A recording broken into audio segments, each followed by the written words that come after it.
Hi everyone. तो हम लोग इस वीडियो में देखेंगे कुछ क्वेश्चंस एमसीक्यू जो सीबीएसई के पेपर में आज आए हुए थे। तो इसमें सेट 2 के कुछ क्वेश्चंस को देखते हैं। वैसे सारे क्वेश्चंस ऑलमोस्ट कॉमन है, कुछ कुछ क्वेश्चंस बस सेट में डिफरेंट है। तो देखते हैं क्वेश्चंस एक एक करके। तो जैसे फर्स्ट क्वेश्चन था कि विच ऑफ द फॉलोइंग है द लोवेस्ट पीके वैल्यू, कि किसका पीके सबसे कम होगा।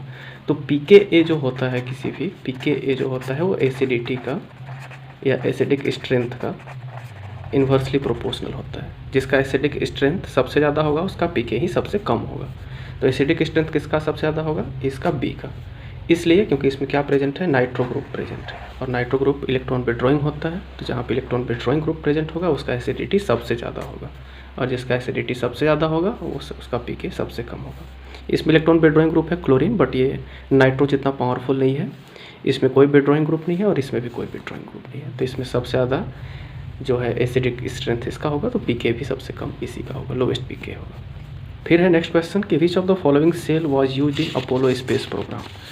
तो अपोलो स्पेस प्रोग्राम में यूज हुआ था हाइड्रोजन ऑक्सीजन फ्यूल सेल का, इसी का यूज हुआ था, क्योंकि इससे पॉल्यूशन भी नहीं होता है और हाइड्रोजन के कंबसन के बाद ह्यूज अमाउंट ऑफ एनर्जी भी प्रोड्यूस होता है। तो यही यूज हुआ था। नेक्स्ट क्वेश्चन है कि Fe3+ और ये कुछ डेटा दिया हुआ है, एक इलेक्ट्रॉन गेन करके और ये रिड्यूस होकर 3+ से बन जाता है, ये 2+ रिड्यूस हो जाता है ये, और इसका रिडक्शन पोटेंशियल ये दिया हुआ है। उसके बाद MnO4-, इसमें Mn का अगर हम लोग ऑक्सीडेशन नंबर फाइंड आउट करें तो +7 आएगा। ये +7 से +2 हो जा रहा है, ये भी रिड्यूस होकर +7 से +2, तो इसका भी रिडक्शन पोटेंशियल दिया हुआ है, दोनों का रिडक्शन पोटेंशियल दिया हुआ है। अब इसके बेसिस पे पूछा ये जा रहा है कि what is the cell potential of the redox reaction, कि इनके बीच में अगर रिडॉक्स रिएक्शन होगा इन दोनों के बीच में तो सेल पोटेंशियल क्या होगा। तो हम लोग सेल पोटेंशियल जो निकालते हैं हमेशा, किसी का भी जो सेल पोटेंशियल निकालते हैं, मतलब ई सेल निकालते हैं, तो ई सेल जो निकालते हैं वो होता है E0 cathode minus E0 anode. तो अब इसमें क्वेश्चन ये है कि किसको कैथोड सपोज करें, किसको एनोड सपोज करें। तो कोई भी सेल कब वर्क करता है, कोई भी सेल है, सेल पोटेंशियल निकालना है मतलब कि वो सेल जैसा वर्क करता होगा। तो सेल कोई वर्क कब करता है, सेल वर्क तब करता है जब उसका जो सेल का वैल्यू हो वो पॉजिटिव वैल्यू हो, इसका पॉजिटिव वैल्यू होना चाहिए। तो पॉजिटिव वैल्यू जब होगा तब ये सेल वर्क करेगा, यानी और पॉजिटिव कब होगा, तो हम लोग इसको न्यूमेरिकली सोच सकते हैं कि जब कैथोड का वैल्यू ज़्यादा होगा और एनोड का वैल्यू कम होगा। तो कैथोड का वैल्यू ज़्यादा होना चाहिए, तो इन दोनों में ज़्यादा वैल्यू कौन है, ये 0.77 है और ये +1.51 है। तो ये कैथोड जब, तो कैथोड के जैसा कौन बिहेव करेगा, MnO4-। तो यहाँ पे MnO4- का कितना वैल्यू दिया हुआ है 1.51, तो ये हो जाएगा +1.51। तो अगर ये कैथोड जैसा बिहेव करेगा तो ये एनोड के जैसा, इसका वैल्यू कितना है +0.77, तो ये +0.77 लिख देंगे, बट यहाँ पे माइनस साइन है तो ये माइनस हो जाएगा। अब इसको हम लोग सब्सट्रैक्ट करेंगे तो कितना आ जाएगा +0.74 वोल्ट, यानी कि इस रिएक्शन का सेल पोटेंशियल कितना हो जाएगा C +0.74 वोल्ट। तो कोई सेल का वर्क कैसे करें, अगर हम इस वैल्यू को यहाँ पे सपोज कर लेते तो इसका जो वैल्यू होता है आंसर नेगेटिव आ जाता है। नेगेटिव आंसर आता है इसका मतलब कि वो सेल वर्क ही नहीं करेगा। तो सेल तभी वर्क कर सकता है। तो cell potential for redox reaction, redox reaction मतलब कि रिएक्शन जब होगा। ठीक है, नेक्स्ट क्वेश्चन देखते हैं हम लोग। नेक्स्ट क्वेश्चन केमिकल काइनेटिक्स से है और इस क्वेश्चन में भी डेटा दिया हुआ है, ये सारे डेटा दिए हुए हैं और इसमें क्या है कि बताना है कि इसमें ऑर्डर क्या होगा ए के रिस्पेक्ट में और बी के रिस्पेक्ट में। ए और बी के बीच में रिएक्शन हो रहा है और प्रोडक्ट बन रहा है सी और डी। तो देखते हैं कैसे इस क्वेश्चन को सॉल्व करेंगे। हमारा रिएक्शन हो रहा है ए और बी के बीच में और प्रोडक्ट बन रहा है सी प्लस डी। एक हाइपोथेटिकल रेट रिएक्शन अगर हम लोग लिखें, रेट इक्वेशन, तो रेट इक्वल्स टू लिख सकते हैं K into concentration of A to the power X into concentration of B to the power Y. अब इसमें हम R1 मान लेते हैं, फर्स्ट डेटा का यूज़ करते हैं। तो फर्स्ट डेटा क्या है, ये मान लिए ये R1 है, इनिशियल रेट है, ये R1 मान लेते हैं, इसको R2 मान लेते हैं, इसको R3 मान लेते हैं। ये R2 हो गया, ये R3 हो गया। तो इनिशियल ए का कितना था जब R1 के लिए, ए कितना था 3 × 10⁻², और बी कितना था 2 × 10⁻²। तो ए लिख लिए K × 3 × 10⁻², और ये हो जाएगा 2 × 10⁻², इसका पावर x और इसका पावर y, ऐसे लिख लिए। इसको इक्वेशन 1 मान लिए। वैसे ही R2 के लिए भी इक्वेशन बना सकते हैं। R2 के लिए कैसे इक्वेशन बना सकते हैं, ये 3 है लेकिन अगला 4 हो गया। इसमें क्या है कि के इक्वल टू लिख सकते हैं, ये तो 3 इंटू 10⁻⁻2 है और ये हो जाएगा 4 इंटू 10⁻²। R1 का वैल्यू कितना है? R1 का वैल्यू था 1.89 और R2 का भी वैल्यू उतना ही है। तो R1 का वैल्यू 1.89 इंटू 10⁻⁻4 और इसका वैल्यू भी है 1.89 इंटू 10⁻⁻4। अब इसमें क्या करेंगे ना कि दोनों इक्वेशन को डिवाइड कर देते हैं एक दूसरे से। तो अगर हम डिवाइड करेंगे इक्वेशन 1 डिवाइडेड बाई 2 तो 1.89 डिवाइडेड बाई 1.89 हो जाएगा इंटू 10⁻⁻4 इंटू 10⁻⁻4, ये तो कैंसिल हो जाएगा। और इधर हो जाएगा k into 3 into 10⁻⁻2 to the power x, k 3 into 10⁻⁻2 to the power x और इधर हो जाएगा 2 into 10⁻⁻2 to the power y divided by 4 into 10⁻⁻2 power y। अब ये क्या होगा ना कि ये वैल्यू भी कैंसिल हो गया, बच क्या गया हमारे पास, ये 10⁻⁻2 भी कैंसिल हो गया, बच गया हमारे पास, बच गया 1 इक्वल्स टू 2/4, मतलब ये हो जाएगा 1/2 टू द पावर y। तो इस वैल्यू को भी हम, अगर हम 1 को यहाँ पे 1/2 टू द पावर 0 लिख दें तो कोई फ़र्क नहीं पड़ेगा। क्यों?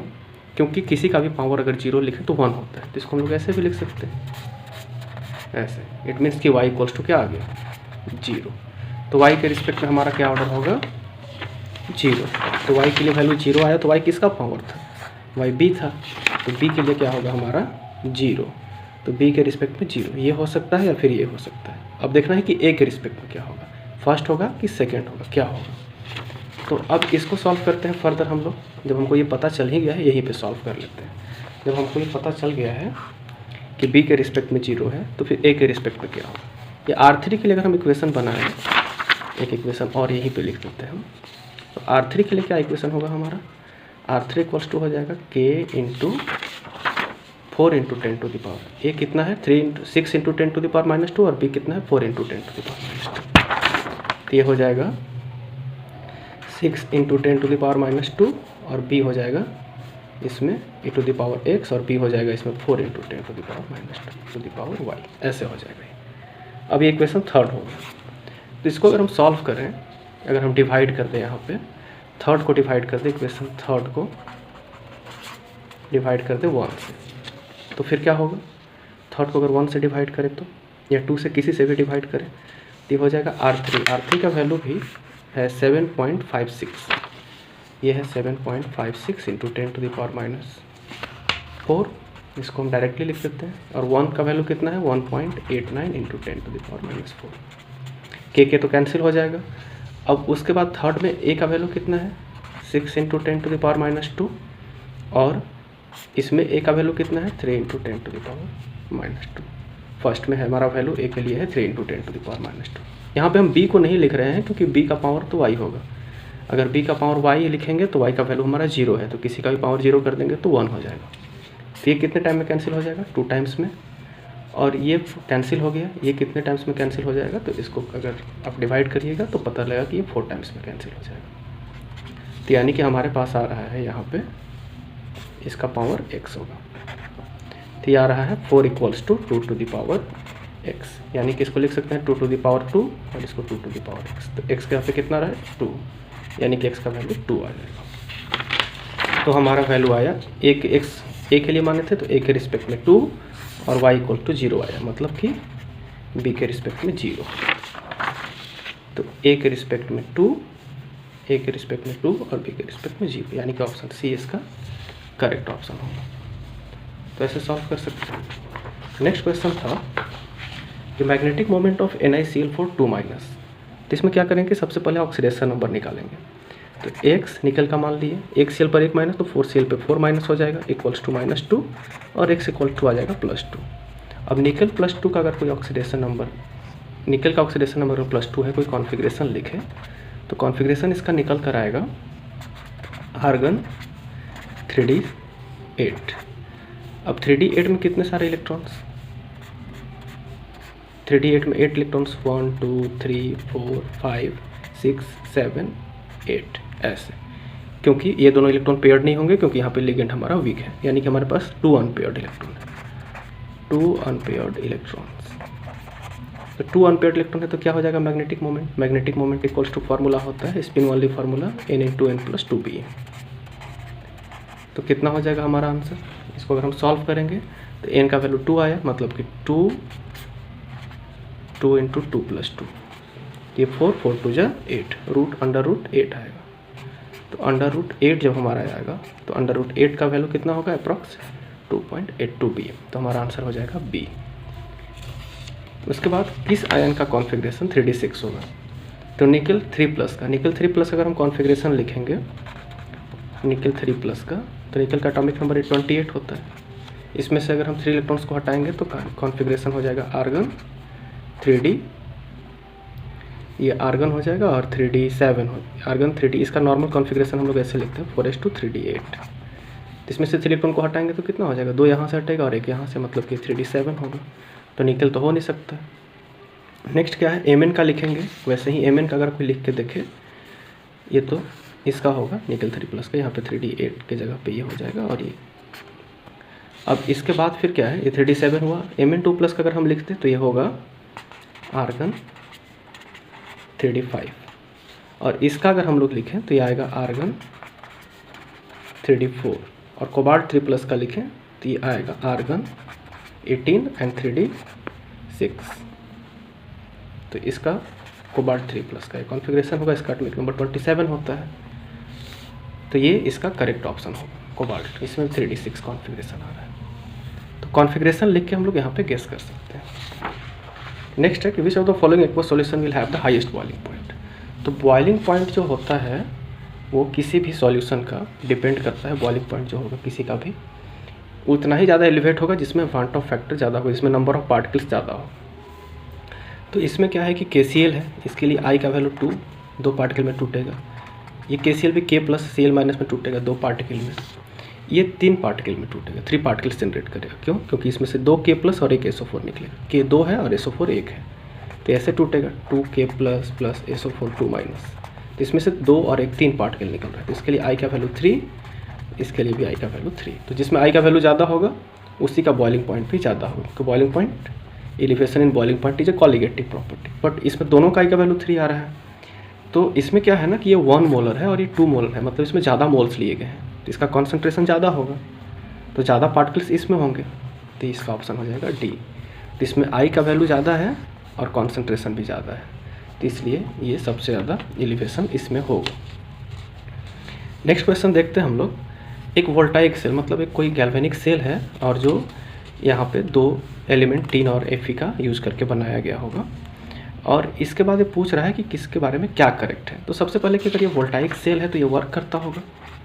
तो ई सेल हम लोग अगर निकाल के देखें तो ई सेल इसका क्या आना चाहिए, हम लोग जानते हैं कि ई सेल निकाला जाता है E0 cathode minus E0 anode से। तो अभी हम लोग देखे थे कि कैथोड और एनोड किसको मानना होता है। कोई भी सेल वर्क कब करेगा, जब इसका वैल्यू पॉजिटिव आएगा। तो इसका वैल्यू पॉजिटिव कब आएगा, जब कैथोड बड़ा होगा। तो बड़ा कौन है, ये वैल्यू बड़ा है, यानी कि Fe इसमें कैथोड के जैसा बिहेव करेगा, ठीक है। तो इसका वैल्यू कितना हो जाएगा 0.77 वोल्ट, माइनस एनोड का वैल्यू कितना है माइनस 0.14 वोल्ट। तो ये वैल्यू तो प्लस हो जाएगा, तो ये जो प्लस करेंगे तो कितना आ जाएगा, ये आ जाएगा प्लस 0.91 वोल्ट। तो इसका इतना वैल्यू होगा। तो कैथोड के जैसा कौन बिहेव करेगा, ये वाला रिएक्शन ये कैथोड पर होगा, और ये वाला रिएक्शन जो होगा वो एनोड पर होगा। अगर ये एनोड पर होगा तो इसमें ऑक्सीडेशन होगा। अभी तो ये रिएक्शन ऐसे लिखा हुआ है कि 2+ से 0 बन रहा है, ये 3+ से 2+ बन रहा है, दोनों ही रिडक्शन हो रहा है, दोनों में ही इलेक्ट्रॉन का गेन हो रहा है, दोनों में रिडक्शन हो रहा है। तो ऐसा इसलिए लिखा है क्योंकि दोनों में इलेक्ट्रोड पोटेंशियल दिया हुआ है, दोनों रिडक्शन पोटेंशियल दिया हुआ है। तो यहाँ पे हम लोग कैथोड के रिडक्शन पोटेंशियल में से एनोड के रिडक्शन पोटेंशियल को माइनस करते हैं। तो अब है क्या कि रिडक्शन पोटेंशियल को ही माइनस कर सकते हैं, रिडक्शन पोटेंशियल में से ऑक्सीडेशन पोटेंशियल नहीं माइनस कर सकते, दोनों पोटेंशियल सेम होना चाहिए। तो अब है क्या कि इसमें इतना तो पता लग गया कि 0.91 वोल्ट होगा। तो ऑप्शन देख लेते हैं पहले। ऑप्शन में हमारे पास सिर्फ 2 ऑप्शन है जिसमें प्लस 0.91 वोल्ट है। अब इसमें है कि Sn is oxidise and the voltage of cell is इतना volt, and Fe2+ is oxidise. तो Fe2+ इज ऑक्सीडाइज। अब यहाँ पे हम इस वैल्यू को ज़्यादा मान के इसको क्या सपोज किए थे, कैथोड, ये तो कैथोड है। तो अगर Fe कैथोड है तो कैथोड का ऑक्सीडेशन कैसे हो सकता है, Fe प्लस ऑक्सीडाइज कैसे हो सकता है? कैथोड पे तो हमेशा रिडक्शन होता है, ऑक्सीडेशन तो एनोड पे होता है, तो Fe2 प्लस ऑक्सीडाइज तो कभी हो ही नहीं सकता क्योंकि ये कैथोड का रिएक्शन है। तो ऑक्सीडाइज फिर कौन होगा? Sn ऑक्सीडाइज होगा, क्योंकि ये रिएक्शन अगर कैथोड पर हो रहा है तो ये रिएक्शन एनोड पर हो रहा होगा, तो ये रिएक्शन अपोजिट होगा उस टाइम रिएक्शन होते टाइम, यानी कि इसका करेक्ट ऑप्शन होगा बी। उसके बाद नेक्स्ट क्वेश्चन देखते हैं कि एमाइड को कैसे हम लोग एमीन से बना सकते हैं। तो कोई भी अगर एमाइड है CONH2 और CONH2, इसको एमाइड को एमीन में कन्वर्ट करना होता है। तो एमीन में कन्वर्ट करना होता है तो एक रिएक्शन हम लोग यूज़ करते हैं Br2 और NaOH के साथ इसको ट्रीट करते हैं, तो इसमें कन्वर्ट हो जाता है। और ये रिएक्शन होता है हॉफमैन डिग्रेडेशन, क्योंकि कार्बाइल एमीन से आइसोसाइनाइड बनता है, इसमें RNC टाइप प्रोडक्ट बनता है। अमोनोलिसिस में प्राइमरी एमीन बनता है लेकिन वो एमाइड से नहीं बनता है, वो एल्काइल हैलाइड से बनता है। डाइज्यूटाइजेशन में तो डाइजोनियम सॉल्ट बनता है, तो इसका ये करेक्ट ऑप्शन होगा। फिर है कि which of the following statement is not true about the glucose, glucose के बारे में क्या ट्रू नहीं है। तो ग्लूकोज का ऐसा स्ट्रक्चर होता है, हम लोग रफली ऐसे बना सकते हैं CHOH ऑल ट्वाइस CH2OH। तो ये अल्डोहेक्सोज होता है, हाँ अल्डोहेक्सोज होता है क्योंकि इसमें C6H12O6 एल्डिहाइड फंक्शनल ग्रुप होता है और 6 कार्बन भी होता है। तो एल्डिहाइड है मतलब अल्डो है, 6 कार्बन है मतलब हेक्सोज है, तो ये ऑप्शन करेक्ट है। उसके बाद फिर लेकिन पूछा है कि कौन करेक्ट नहीं है। उसके बाद HI के साथ ट्रीट करते हैं तो ग्लूकोज एन हेक्सेन बनाता है, हाँ ये भी सही है, ये भी बनता है, ये भी बनता है। It is present in pyranose form, glucose इस तरह का स्ट्रक्चर हम लोग बनाते हैं ग्लूकोज का, पायरानोज फॉर्म में होता है। कंप्लीट स्ट्रक्चर अभी नहीं ड्रॉ कर रहे हैं, बट यहाँ पे ऐसा इस फॉर्म में वो होता है। यहाँ पे OH ऊपर में होता है, बाकी जगह अगर अल्फ़ा हम लोग ड्रॉ करें तो ऐसे OH इसके प्रेजेंट होते हैं। तो इस तरीके से ग्लूकोज का स्ट्रक्चर बनता है। तो ये अल्फ़ा डी ग्लूकोज हुआ। तो ग्लूकोज पायरानोज फॉर्म में भी होता है, तो ये भी सही है। लेकिन ग्लूकोज DNP टेस्ट नहीं देता है क्योंकि इसका जो एल्डिहाइड ग्रुप होता है ना, पायरानोज फॉर्म में मेनली प्रेजेंट होता है, तो उसका फ्री नहीं होता है एल्डिहाइड, इसलिए DNP टेस्ट नहीं देता है। तो ये जो है वो स्टेटमेंट रॉन्ग है। तो कौन सही नहीं है इसमें, विच इज़ नॉट ट्रू, तो डी इज नॉट ट्रू। उसके बाद नेक्स्ट क्वेश्चन है कि कौन सा उसमें अल्कोहल ऐसा है जो ऑक्सीडेशन जिसका नहीं होगा। तो सबको पता है कि प्राइमरी अल्कोहल ऑक्सीडाइज होता है, सेकेंडरी भी होता है, टर्सरी नहीं होता। प्राइमरी अल्कोहल ऑक्सीडाइज होगा, सेकेंडरी ऑक्सीडाइज होगा, टर्सरी अल्कोहल ऑक्सीडाइज नहीं होता है। इसमें टर्सरी कौन है, तो टर्सरी 2-मिथाइल ब्यूटेन 2-ऑल है, क्योंकि अगर हम लोग 2-मिथाइल ब्यूटेन 2-ऑल का स्ट्रक्चर ड्रॉ करें तो 2 पे मिथाइल और 2 पे ऑल, और इसके बाद ऐसे ड्रॉ करें 1 2 3 4, ये ब्यूटेन 2-ऑल है और 2 पे मिथाइल है। तो ये अल्कोहल जिस पे OH है वो कार्बन 3 साइड से सराउंडेड है, तो ये 3 डिग्री अल्कोहल है, तो इसका ऑक्सीडेशन नहीं होगा। जबकि 3-मिथाइल ब्यूटेन 2-ऑल का अगर हम ड्रॉ करें, यहाँ पे ब्यूटेन 2-ऑल और मिथाइल 3 पे, तो ये तो 2 डिग्री अल्कोहल हुआ क्योंकि ये दो ही तरफ से सराउंडेड है कार्बन से, तो इसका ऑक्सीडेशन होगा, इसका नहीं होगा। ब्यूटेन 1-ऑल तो प्राइमरी अल्कोहल है, इसका होगा। ब्यूटेन 2-ऑल ये भी सेकेंडरी अल्कोहल है, होगा, इसका भी ऑक्सीडेशन होगा, तो इसका नहीं होगा। तो इसमें कौन सा ऑप्शन करेक्ट है, इसका ऑक्सीडेशन नहीं होगा, तो option C is the correct answer. उसके बाद नेक्स्ट क्वेश्चन है कि 4 half reaction, first and 4 half reactions यहाँ पे दिए हुए हैं, और इसमें से पूछ रहा है कि कौन सा रिएक्शन जो है वो ज़्यादा होने का चांसेस है, most likely to occur when concentrated brine मतलब एक्वस NaCl को बोलते हैं, जब उसको इलेक्ट्रोलाइज करेंगे तो जब NaCl का इलेक्ट्रोलाइसिस करते हैं हम लोग, तो सोडियम जो होता है एक्वस सॉल्यूशन का जब हम लोग यूज़ करते हैं उसका, तो सोडियम का भी डिपॉजिट नहीं होता है, सॉल्यूशन बेसिक बन जाता है। तो जब एक्वस NaCl का कोई भी इलेक्ट्रोलिसिस करता है तो सॉल्यूशन बेसिक बन जाता है, मतलब सॉल्यूशन में NaOH प्रेजेंट रहता है, तो Na प्लस OH माइनस का तो कोई रोल ही नहीं होगा, तो उसमें हमेशा क्लोरीन गैस निकलता है और हाइड्रोजन गैस निकलता है, तो उसमें हमेशा क्लोरीन और हाइड्रोजन गैस निकलता है। और वैसे डेटा के बेसिस पे एक्सपेक्टेड ये होता है कि ऑक्सीजन गैस निकलना चाहिए, बट उस चीज़ पे भी हम लोग नहीं जाएंगे। यहाँ पे क्या है कि उसके बारे में हम लोग लास्ट वीडियो में देख चुके हैं। तो जब एक्वस NaCl का इलेक्ट्रोलाइसिस करते हैं तो 2 ही गैस निकलता है, हाइड्रोजन गैस निकलता है और क्लोरीन गैस निकलता है, और सॉल्यूशन में बचा रह जाता है NaOH। तो Na और OH तो बचा रह जाएगा, और ये होगा, यानी कि फर्स्ट और 4 होगा, तो ऑप्शन बी हमारा करेक्ट होगा। नेक्स्ट है which of the property of transition metal enables them to behave as catalyst. Catalyst के जैसा बिहेव करने के लिए उनका जो बिहेवियर होता है उसमें कौन उसका प्रॉपर्टी हेल्प करता है, कौन उसको उस लायक बनाता है। तो वो इसलिए क्योंकि ट्रांजिशन में एलिमेंट जो होते हैं अपना ऑक्सीडेशन चेंज कर सकते हैं, वो कॉम्प्लेक्स बना सकते हैं। तो इसमें हाई मेल्टिंग पॉइंट से कोई लेना देना नहीं है, आयोनाइजेशन एंथैल्पी से भी नहीं, एलॉय फॉर्मेशन से भी नहीं, वेरिएबल ऑक्सीडेशन स्टेट, वो अपना ऑक्सीडेशन स्टेट चेंज करते हैं, दैट्स इट। अब उसके बाद है कि नाइट्रो ग्रुप, जैसे नाइट्रोबेंजीन है, नाइट्रोबेंजीन को एनिलीन में कन्वर्ट करना है, यहाँ पे NH2 लाना है, तो कौन सा जो रिड्यूसिंग एजेंट होगा वो गुड चॉइस नहीं है, ये पूछा जा रहा है। सारे स्टैंडर्ड क्वेश्चंस पूछे गए हैं इस बार। तो इसमें क्या है कि कौन रिड्यूस नहीं हो सकता है, तो NCERT में भी मेंशन है कि Fe और HCl से तो बहुत आसानी से और सबसे अच्छा भी माना जाता है रिड्यूस करने के लिए, तो ये रिड्यूस करेगा। SnHCl भी रिड्यूस करता है और हाइड्रोजन और निकल तो रिड्यूस करेगा, but lithium aluminium hydride nitro group को रिड्यूस करके एमीन में कन्वर्ट नहीं करता। इनफैक्ट नाइट्रो ग्रुप को जब हम लोग लिथियम एल्युमिनियम हाइड्राइड से नाइट्रोबेंजीन को रिएक्ट कराते हैं तो इसमें दूसरे टाइप के कपल्ड प्रोडक्ट भी बन जाते हैं। तो इसमें जो सूटेबल नहीं है वो लिथियम एल्युमिनियम हाइड्राइड है, ये सूटेबल इसका आंसर नहीं है, तो ये गुड चॉइस नहीं होगा, यानी कि यहाँ पे हमारा करेक्ट ऑप्शन होगा लिथियम एल्युमिनियम हाइड्राइड। और इसमें सबसे बेटर रिएजेंट वैसे हम लोग यूज़ करते हैं रिड्यूस करने के लिए Fe एंड HCl, बट यहाँ पे कौन नहीं होगा गुड चॉइस, तो ये lithium aluminium hydride. Next question देखते हैं, एसर्शन रीजन अब है। विटामिन सी जो होता है वो स्टोर नहीं होता हमारे बॉडी में, ये सही स्टेटमेंट है, विटामिन सी हमारे बॉडी में स्टोर नहीं होता, ये करेक्ट स्टेटमेंट है। तो और उसके बाद रीजन पढ़ते हैं, ये करेक्ट है कि नहीं। Vitamin C is a fat soluble, नहीं, विटामिन फैट सॉल्युबल नहीं होता, ये वाटर सॉल्युबल होता है, तो ये रॉन्ग है, ये इनकरेक्ट है, यानी कि A is correct, R is incorrect. तो उसके अकॉर्डिंग आप लोग ऑप्शन देख लेंगे कि कौन सही है और कौन गलत है। तो ए इसमें करेक्ट है, आर इनकरेक्ट है। नेक्स्ट क्या है, half life of the reaction is the time in which concentration of reactant is reduce to one half of its initial concentration. हाँ, तो इनिशियल कॉन्सेंट्रेशन अगर R0 है और उसका कॉन्सेंट्रेशन घट के R0/2 हो जाए तो उतना होने में जो टाइम लगता है उसको T½ बोलते हैं, तो ये तो सही है। अब इसके बाद पूछ रहा है, यानी कि ये जो है करेक्ट हो। अब ये पूछ रहा है कि इन फर्स्ट ऑर्डर रिएक्शन, ये बोल रहा है कि in first order reaction first order kinetics when the concentration of reactant के कॉन्सेंट्रेशन को डबल कर दें तो हाफ लाइफ डबल हो जाएगा।